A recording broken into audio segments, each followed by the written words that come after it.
Moving on. I have to tell you, I had Oberle sausage. My buddy. Now we're talking here. Let's get into Now we got a show. They should be paying me, man. I was thinking the same thing. I mean, we were in a meeting over at First Form the other day, and Tim, the next day, these guys in the studio were like, so what all did you talk about? And Tim's like, mostly Oberle dog. Yep. It was a lot of talk about meat. This segment of DoD TV is brought to you by Leupold, American to the core.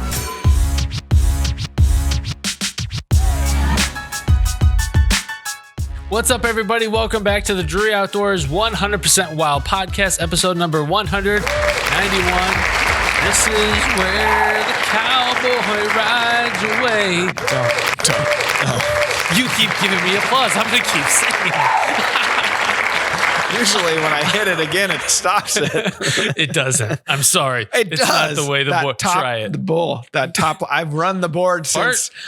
Can't stop it. Usually I could. Ifs and buts were candy and nuts. Listen, I've run this board since we invented this thing. Listen, Sonny. You're not going to tell me how the board works. The only reason I'm singing is because you are leaving a property and I am leaving a property. So I thought we'd talk a little bit today, later on after we get through shout outs and everything, about how you exit a property. We always talk about light it on fire. Burn it down. I'm out of here. Go out in a blaze of sour grapes. That's right. That's just good life advice in general. Blow it up. When you leave Burn a job. every bridge you can. Although that's a little timely right now in our country. Yeah, let's not go there.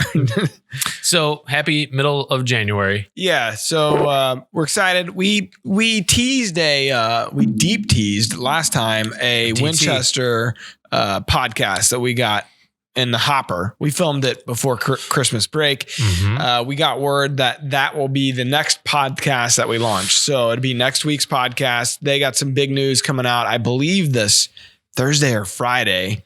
And so this podcast kind of dives into the details. So deep teasing it again. Make sure next week that you jump on board and listen to the podcast. Some cool information coming out from the Winchester Ammo and Arms Camp. Yeah. Yeah. And another tease, if you like shooting guns, tune in.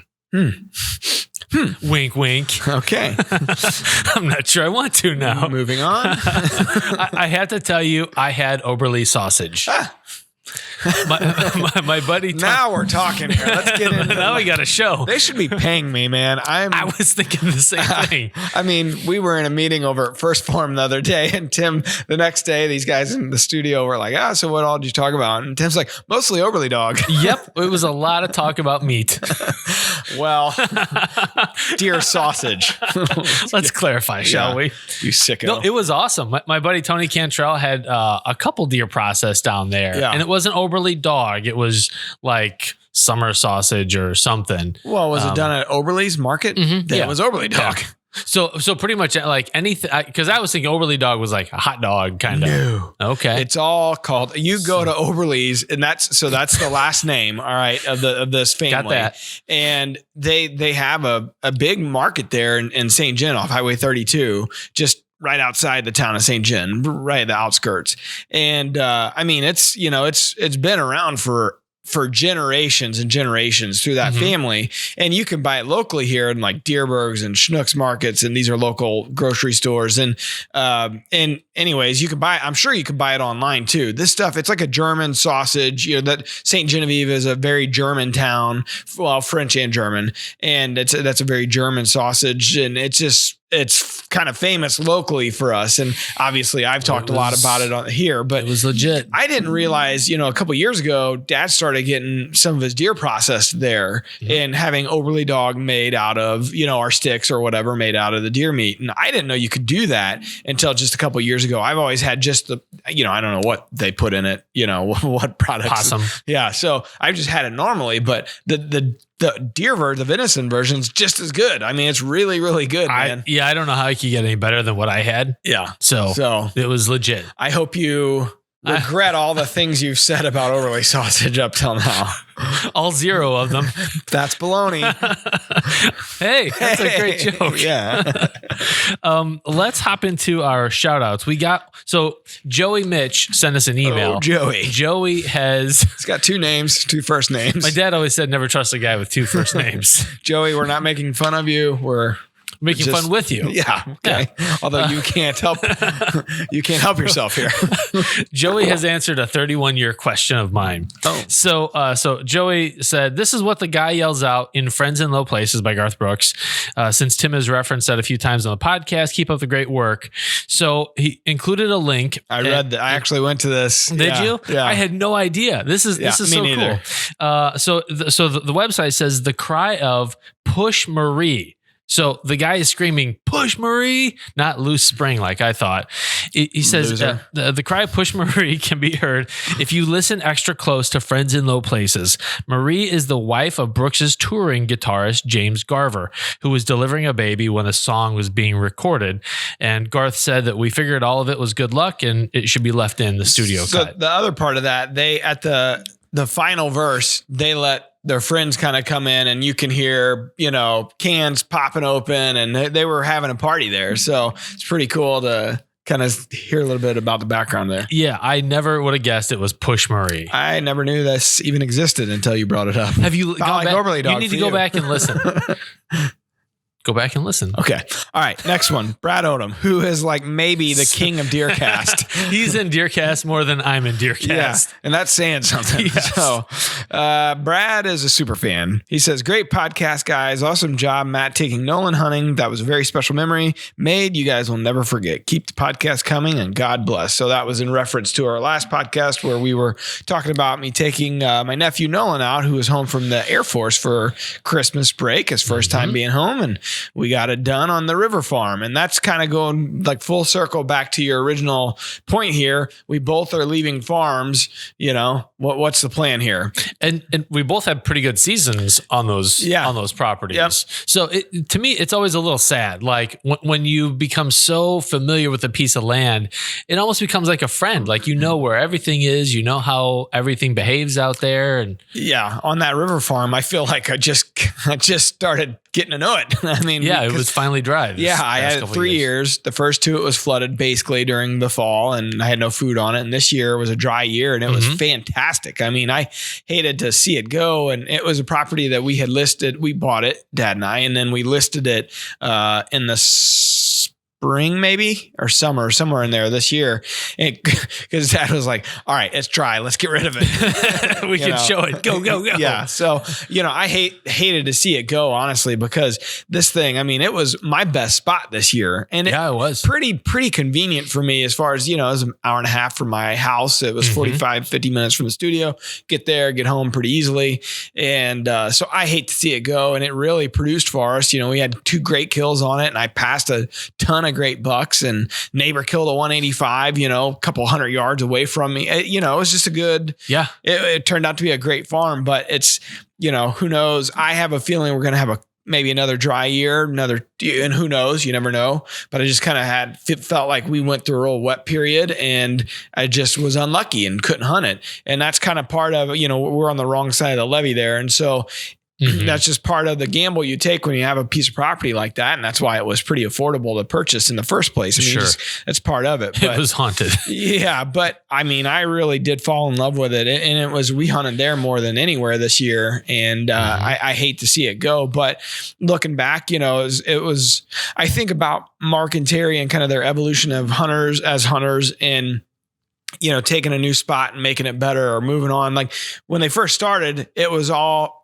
public land or it was leases or they didn't own ground. Yeah. And, you learned a lot. They learned a lot about deer movement, but they also learned a lot about, man, it would be nice if I could own a piece of dirt and control certain things. And you've experienced this a lot too. Yeah. And it's one of those deals where this was the first piece of property because I had the lease, but I don't control the farmer. I don't, they lease that out to a farmer and he's constantly changing things. And whether it's where the cattle are, what he's planting, and that changes my season. The Milo kind of capture this year. Yeah, millet. And it's just like, God, man, I wish I had something I could control. And this was my first opportunity to do that. And it was fantastic. I mean, it was like, holy cow, it's what a world of difference. Sure. When you put a plan in place and the plan actually worked because no outside interference, And so I hate to see it go from that perspective, but I am looking forward to what might be next season, 2021. I don't know yet. I'm working on another lease with Aaron Bennett, he and I working on another pretty cool lease that's kind of a different direction from the lease that I have, but still within driving distance of the studio and home and all that. And actually probably not too far from kind of where you're at. And so look forward to a new challenge because this is another piece of dirt that has all kinds of potential. If we get it, it's got all kinds of potential. It's a couple 100 acres, but it had been really, the piss had been hunted out of it the last, 20 years or however long. It just, the people that were there were kind of that quote unquote, that neighbor that all the people around them just kind of like, I wish they'd manage or I wish they'd do this. They had a lot of people hunting it. Well, it's got a ton of potential. So it's now time to take what I learned, here on the river farm and what I've learned on the lease over the years and from Mark and Terry and try to take it into a new piece of property. Here too, I won't have total control over it, but I think we're leasing it from a guy who's also going to be the owner will be hunting on it as well. And so it's three of us and we're all like-minded in what we want to do. So I think that'll help. We're going to kind of come up with some rules, general rules of how many deer you can take or, who can hunt it or who can't. And, make sure that we're all on the same page, trying to get a long-term lease on it. So I'm not putting all this effort in and then next year it's gone. Yeah, then you're gone. But ultimately I would love to find another piece of property, to take down and start putting a plan forth. Now I want to do it on my own. So it's probably, I'm looking for, maybe 40 acres or 60 acres or 80, we had Dan Perez on a long time ago on the podcast and he was talking, from Whitetail Properties and his first piece of property, was like 6 acres. And then it was, it was interesting to see how these guys build into it. And Terry, I think his first was maybe an 80 or 60 or, they build into these things. And so that's what I'm looking forward to taking as the next step as we kind of say goodbye to the other piece and go to the next piece. Yep. How about you? Yeah. So my scenario is a little bit different. It's a handshake deal, kind of from where I used to work. It was a 180 acre youth camp and I had full reign of the whole place. So they're selling off 100 acres of it to the county. And I think it's going to become a park, which would be kind of weird to once it becomes a park to go out there and have all these stories of hunting it when hunting probably won't be allowed out there anymore. Yeah. But it is a little sad. But like I said earlier, I took 2 nice bucks off of it this past year. So that's great. Obviously I got stands I got to get down soon because I think the deal closes here at the end of January. So I got to go. I've probably got 5 or 6 stands out there that I got to pull down. Yeah. Which is not typically been part of there's never been a rush for me in January to go do that. Sure. Do you pull them down every year? Most of them I do. Yeah. And the ones that I don't, I need to pull down and just trash them. I feel like if I went up in them, I'd be hunting on borrowed time because there's just enough. Yeah. Well, they say it's about 30 days after you're done hunting, you're supposed to take it. I think that's what the guidelines are. Yeah. I mean, as far as I understand, you're really not supposed to leave anything up over the year, although I know a lot of guys do. Yeah. So got to pull the stands down. And I don't I've got some cameras out there too. I've got to make sure I pull all those out. So it's getting out on time and just leaving the place in good shape. I don't want to leave any junk out there. There was a barn that I used to use to get changed in and I'd leave some equipment in there. I need to make sure that's all pulled out of there. Yeah. You just, you don't want to leave a bad taste in people's mouths, when you exit a property, because it just says a little bit about who you are and everything. And you're representing, this is kind of a cliche, but you are representing the rest of us. So that's true.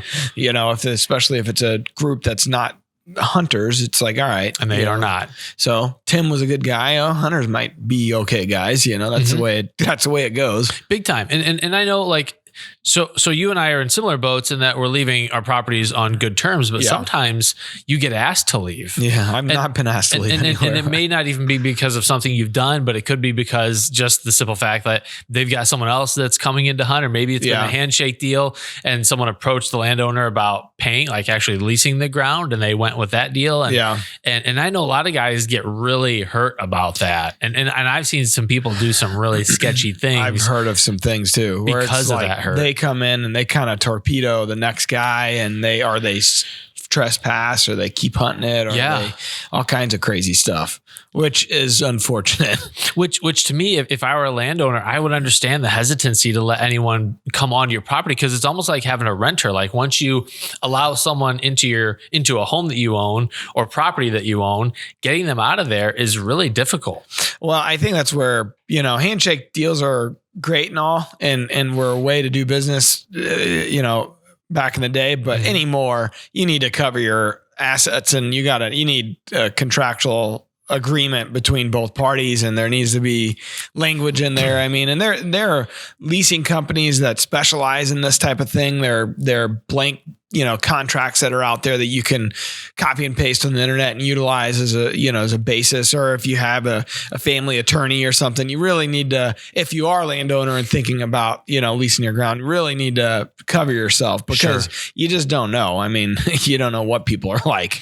And something to consider also, I've had a scenario where it was kind of down to me or another hunter that was hunting a piece of property. And it was because there were a couple times where there was some conflict and he wanted to hunt, and I just kind of backed off and said, that's because I didn't want to make any more drama for the landowner. Yeah. Because they don't want. Yeah. It's not, like, it wasn't worth it. Yeah. It wasn't worth it to them. And when it came time for them, they decided they didn't want as much traffic out there. They elected to have me continue hunting because they knew that I was going to be low maintenance. It wasn't going to add something else to their plate. Yeah. So you don't know, like if you leave gracefully, maybe that it leaves a door open for the future if something changes. Yeah. Yeah. No doubt. So something to think about. We should help our buddy Zack out. He's got the question of the day this week. All right. The question of the day is proudly brought to you by Plano Cases. Protect your passion. What's up, guys? My name is Zack Settlemore. I'm from St. Louis, Missouri. Hey, yes, too. Here soon, we will hear a lot of talk about frost seeding, food plots, when to plant them, what to plant. So my question for you is, do you guys frost seed? What kind of seed do you frost seed, if you do any? And or, what are the major benefits that you foresee by planting, by frost seeding? That's something I have not done, so I would defer to you. Okay, so we've done it probably the last 3 years on the lease. And it's something that Mark and Terry have done forever. And so I always default to those guys when I'm trying to learn something, obviously. Sure. And so Mark used and uses Biologics non-typical clover. So he feels like that's the best clover, the most palatable clover out there. And basically when you're frost seeding, you're trying to, and I'm sure I'm going to screw this up somehow, but my understanding of it is, all right, so say late February, when you're in the Midwest here anyways, you're coming off of where the ground's more or less frozen, right? And in the daytime, it heats up enough where it starts to melt a little bit. And so what happens is if you frost seed, basically you're just taking a hand seeder or whatever, and you walk your food plots and you're putting it on top of the dirt, right? And so like for me, I've done it so say I plant Biologics last bite, in the late summer. Okay. Well, then I'll come in and frost seed that with non-typical clover, that same food plot. Mm-hmm. And basically the seeds kind of sink down as things are melting. The seeds sink down just deep enough to get the coverage, and it helps germinate those seeds, for when the spring hits and when things really start warming back up. So it's just it's a way without any equipment to go in there and plant a food plot that's already I guess you could do this with, on a piece of dirt that hadn't been worked, or I've never done it on anything except for a food plot that's already been there. Okay. So I don't know how it would work in other applications, but that's how we've always done it. And I'll say my best 2 food plots on the lease this year were 2 food plots that Scott went in and frost seeded in February or early March, probably late February, I think. And so there's 2 plots where we didn't have to do anything other than mow, so then you got maintenance in the spring and the summer that you have to, basically it's, spraying some weeds and it's mowing and continuing to mow so it doesn't get out of control. But they were our best food plots, and it's basically an annual food plot that you don't have to mess with. That's exciting to me. Yeah. So it's a hell of I think Mark has changed a lot of his food plots. He's got a lot of clover on his farm because it works so well and it's palatable, year round. So now that doesn't help you. You still got to make sure your pH is good and the lime and the fertilizer and all that. But on these plots that I'm talking on the lease, we've done that work and the pH is pretty good. I mean, we probably should test it again this year just to make sure, it's still where it needs to be. But in general, we'll go back in and, frost seed them again and they should be pretty good. Low maintenance. It is pretty low maintenance. And in fact, I mean, when people ask us, and we had Jared Lurk on the show a year or 2 ago,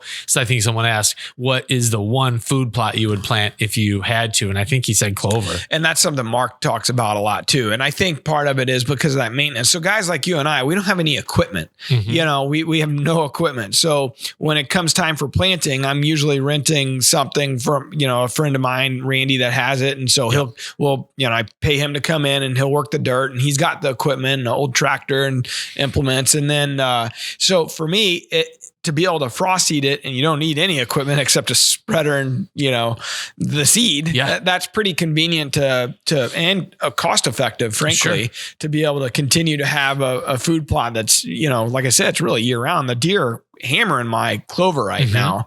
But on that property, my other food plot didn't really take because the timing, the lack of rain we got there, it was coming up. But as it was coming up finally, and we got rain, it was coming up, the beans were already defoliating and turning yellow. So the deer switched to my food before it could come up, and it looked like a mowed yard literally the entire season. So it really hurt me up there on that part of the farm. Well, now we're seeing it like that's a dead zone up there. Well, the deer focused in down on the clover. So and the turkeys will hit that too. Oh yeah. So it's another draw for turkey season. Yep. So that's great questions. Yeah, really was. So if you want to leave a question, just go to the show notes and click the link, and it'll take you. Just click the send voicemail button and leave your name, question, and we'll get it on the air. Now for the wildlife word. The reason anyone ever listens to this show. It's brought to you by Muddy Outdoors, home of the highest quality products for serious hunters. The whitetail has a 4-chambered stomach, as you know, Matt. Oh, yeah. One of those chambers is called the rumen. What process happens in the rumen? Is it A, fermentation, B, bioluminescence, C, nuclear fission, or the dehydration of plant tissue? D. I'm going to go with D. I was thinking A, but I'm going to go with D. You should have gone with your original thought. Dang it. It's fermentation. Yep. This podcast is horse. Wildlife word is jacked. Yeah. So you're welcome, everybody. All right. This is a short one this week, but we know people like them short because they're not great. That's what she said. What does that mean? Who are you talking about? Sorry, wait, is guys. that a joke? That's a soundbite we need. I just realized it. If I had that, we do need that. Yeah. So stay tuned next week. Next week is the Winchester show. That's going to be super cool, and you'll end up knowing stuff, top secret stuff that probably your buddies won't know. You mean like his cadangle don't work? That could be one of the things we talk about. It's a serious affliction. But you don't say that. All right. Thanks for watching, everybody. We'll see you next week. Oh, and we have plenty of guests. Don't fret. That's just Tim and I on all these podcasts. We have great guests lined up. That's also a deep tease. Chinese knockoffs. That's going to be another show coming up. Yes. And that's actually a big problem in our industry. Big. That's why we're going to talk about it. Deep tease. All right. Until next time. Peace out. See ya. We're adding new videos every week, so make sure to click that subscribe button and check out all of our amazing content. This episode of DoD TV was brought to you by Bass Pro Shops and Cabela's.